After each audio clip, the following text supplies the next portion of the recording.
you look at the way our GDP is calculated, there's nowhere in there where your industry is properly recognized.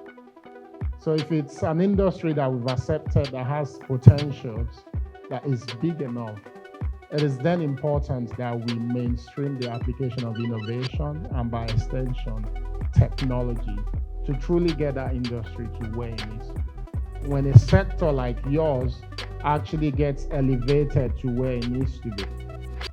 And I believe that it is your generation, it is my generation, it is your class of business people that can change that.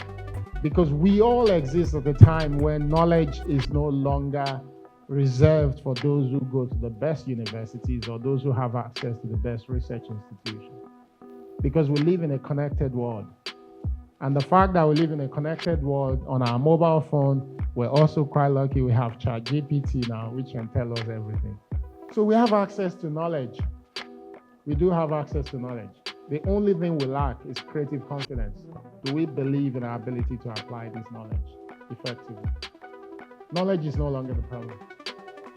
The difference between those who build and change the path that they want their nation or society or community to go, and those who don't, is creative confidence.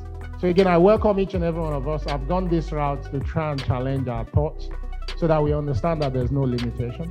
Our goal as a ministry that is responsible for communication and digital economy is to support the entire economy wherever we find our technology will be used. That's our goal.